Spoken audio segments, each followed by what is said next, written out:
ঘূর্ণিঝড়ের আশঙ্কায় মাইকিং প্রচার শুরু করা হলো। দক্ষিণ 24 পরগনা সহ রাজ্যের বিভিন্ন প্রান্তে দুটি ঘূর্ণিঝড়ে জোড়া ফলক দেখা গিয়েছে।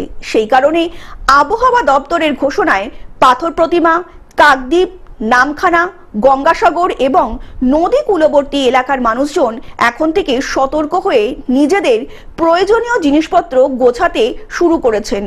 অন্যদিকে সকাল থেকেই প্রশাসনের পক্ষ থেকে মাইকিংও শুরু করা হয়েছে। তবে মে মাসে ঘূর্ণিঝড় নতুন কিছু নয়। প্রথম ঘূর্ণিঝড় আরব সাগরের, দ্বিতীয় ঘূর্ণিঝড় বঙ্গোপসাগরের।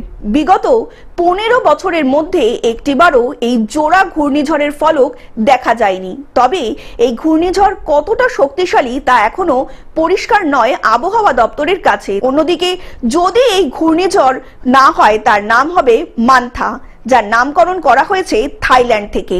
মান্থা শব্দের অর্থ সমুদ্র মন্থন। যদি শেষ পর্যন্ত মান্থা হয় তাহলে দুটি ঘূর্ণিঝড়ে জোড়া ফলকে তছনছ করে দিতে পারে বাংলাদেশের উপকূলবর্তী বিভিন্ন এলাকায়।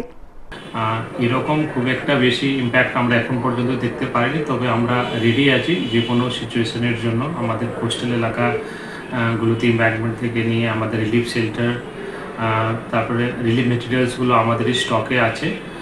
কোনো রকম পরিস্থিতিতে আমরা প্রস্তুত আছি। দক্ষিণ 24 পরগনা থেকে বাবলু প্রামাণিকের রিপোর্ট, গ্লোব নিউজ। এখন থেকে গ্লোব টিভি দেখুন আপনার স্মার্টফোনেও। গুগল প্লে স্টোর অথবা অ্যাপল স্টোর থেকে ডাউনলোড করুন গ্লোব টিভি লাইভ অ্যাপ। এছাড়া জিও টিভি অ্যাপ থেকে দেখুন গ্লোব টিভি লাইভ।